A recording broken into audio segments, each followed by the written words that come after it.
You're listening to the Precision Shooting Podcast, discussing all aspects of precision and long-range rifle shooting. This episode is brought to you by Impact Dynamics, advanced training for the precision shooter. And now, over to your hosts. Well, hello and welcome to the Precision Shooting Podcast. This is episode number 26. I'm Rusty, and with me on the line is Simon from. You're from Canberra, aren't you, Simon? That's right, Canberra, AC2. Absolutely, and you're involved with the precision service rifle matches over there. That's correct. Yep. Wonderful, mate. So you're actually in the beginning of this type of shooting in Australia, from what I'm aware of. How did it come about? Yeah, it was a few of us shot the SSAA combined service discipline sort of long-range tactical match here in Canberra. It's a very strong SSAA club. Yep. And what we realised that the matches on offer in the SSAA, although very good, were quite sort of limited in round count and being able to use different positions. And we actually got invited to a match up in Cessnock, which was run by an RIA, sort of Australian Army sort of Assam guy. And the style of match that we've been shooting since then, he actually put one on, and we loved it. We fell in love with that style of precision practical type shooting. Yep. So we decided, over as one does, a few beers in a planning session at the pub, that we should throw together a flyer. It was really exciting at the time because we were throwing ideas around. Sure. And yeah, we put it on a couple of websites. Sent the email around, and lo and behold, since it was 2011, 5 years later, it's really taken off in spades. So yeah, that's how it came about, and it was because we'd all had invested heavily in these beautiful rifles, scopes, gear. I certainly do know what you mean. And then you go to a match, and you'd only fire your 12 rounds or 15 rounds, and you sort of say, "Is that it? Can we do a bit more?" And that's where it sort of come from. Yeah, wonderful. And so can you tell us a little bit more about the particular discipline? For those, I know we've spoken with Jared, and they do the same thing in Victoria. Is that right? That's right, and New South Wales as well. Yep. Can you tell us a bit about it? Yeah, sure. So basically, it does its heritage from service rifle. So it's all about stress positions, or what we call sort of practical type positions. So you don't get any sighters, you don't have any wind flags. Yep. So it's all about being prepared for the match with, range cards, enough ammo and everything else. And then we have, because it is based on a service rifle match, we have snaps, deliberates, and rapid fire events. And so each of those. Sorry, can you clarify what those words mean? Yeah. So what a deliberate practice usually is it's usually based on a long range, deliberate, accurate, slow fire, where you are really trying to sort of hit the V-bull in a sort of a careful time. Mm-hmm. A rapid fire, as it suggests, usually about 30 seconds or 60 seconds, and you have to get 10 rounds off. So you can actually imagine it's what we call sort of like a more of a stress type of course of fire, and and you really got to get through the round count by concentrating on the on the scope and shoot control and operating the action. And then snap is where the targets go up, come down, and go up and come down, and therefore it's another version of deliberate. Yep. But because the target may move a metre either side, the shooter has to get ready just to be able to move their position slightly, which gets another element of practicality. Yeah, wonderful. Yeah, so sorry to interrupt you before. It's good to get clarification on the wording. Or you can tell us a bit more about how it's shot. So sure. So obviously we're sort of, restricted to what sort of ranges we have, but we can shoot anywhere from 100 metres out to, in theory, 1,000 yards here in Canberra. Yep. Similar to New South Wales and Victoria. We offer different courses of fire. So you may have a snap practice from the sitting with a tripod, what we call sitting supported, or you may have a deliberate with prone unsupported, which is with a sling, or you may have a rapid with using your backpack, which what we call prone supported, no bipod. Mm-hmm. And so for maybe at the 500 metre range, you may have four what we call serials, and multiple positions, and then each of them you have to solve the problem, and you have an RO behind you, obviously walking you through what the next serial is, so you can get yourself ready, get your tripod up, or get your sling on, or get your bipod ready. Normally we run about 4 or 5 ranges just because of time constraints for the day. Yep, certainly. So we might start at 400 and finish at 800.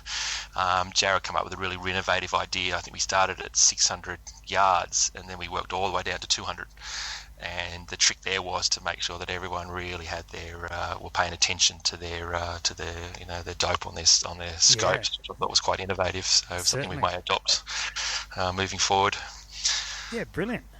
Yeah. And so you've been involved in setting up the Victorian one with Jared as well, or to some degree?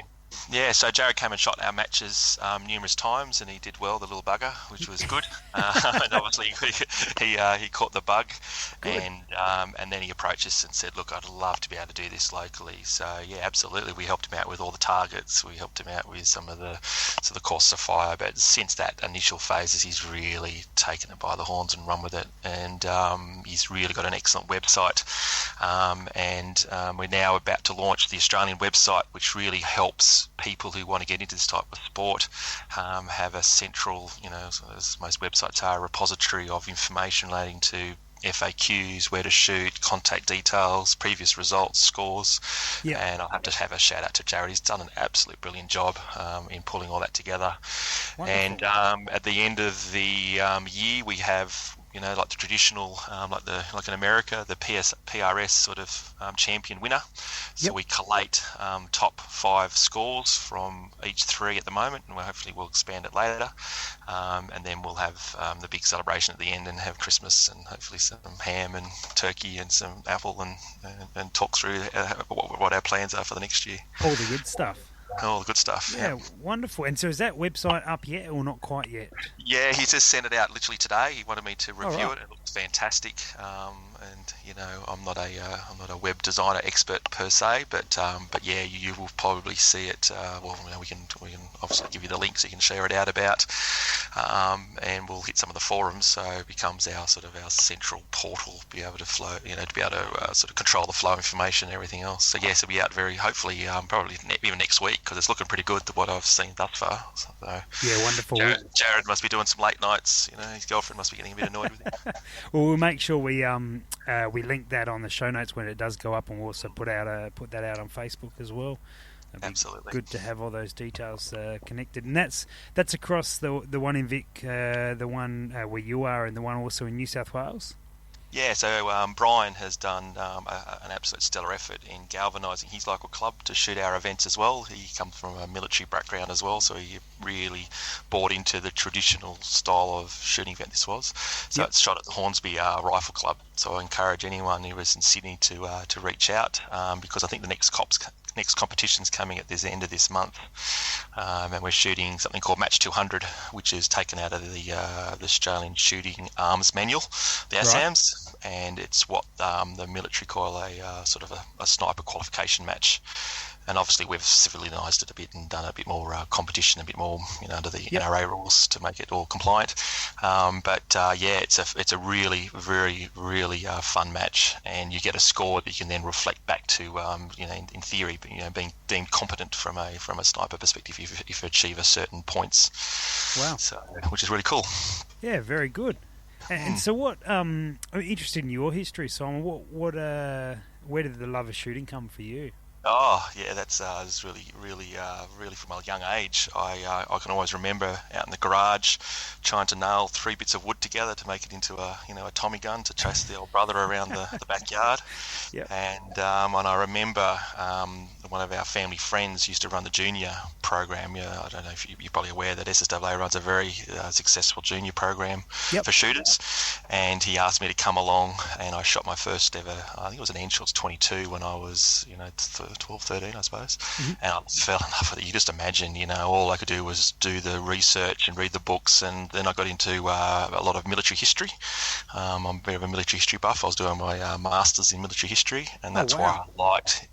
Yeah, that's why I like this service type of background, because even NRA and full bore always has its sort of links back to the turn of the century with the I think it was the Defence Act or something, where they built all these ranges to help support the military and civilian shooting, which I thought was quite fascinating. But when I went to uni, I had no money, so I had to put everything on hold, as we do, and I went to the would you believe, the Canberra show, and SSAA and all the shooting guys were handing out pamphlets. And I know it sounds a bit silly, but you just don't know how powerful that is as a young 19, 20-year-old to talk to someone about shooting sports with no money and stuff. Certainly. And they handed me a pamphlet about IPSC, would you believe? Yep, I would, yeah.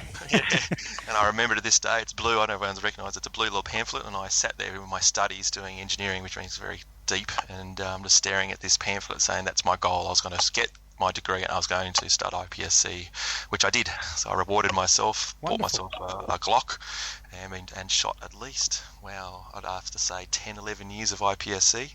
And that's also, remember that sort of, the big fan of being a practical match. So when I came across to shooting this precision service rifle, it really did have that linkages back to solving problems and something always different. So you don't know what course of fire you're going to get next month. It could be something completely different, and then half the fun is preparing for it, doing a bit of training in the dry firing and going out the range and getting everything ready like you would for an IPSC match. So, yeah, certainly. So that's how I got into it. Wow. Yeah.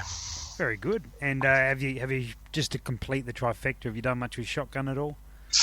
I've been to a couple of Bucks parties, shotgun matches, and let me just say I'd rather shoot my 303 any day of the week than shooting this horrible clay flinging past you here at a million miles an hour.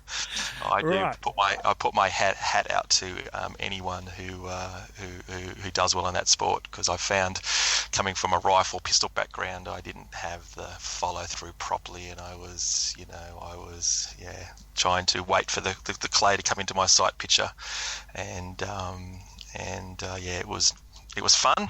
And let's just put it at that. I'm glad I asked. I know where your weakness is now. Yeah, that's right. Excellent. Yeah. Oh, very good. And so, I guess you've been doing. How long have you been doing this type of shooting for now? Well, I originally did service rifle, NSW service rifle, the tactical side, or the long range side. Yep. I think it was about 2008 or 2007, and we started the precision service rifle series around 2011.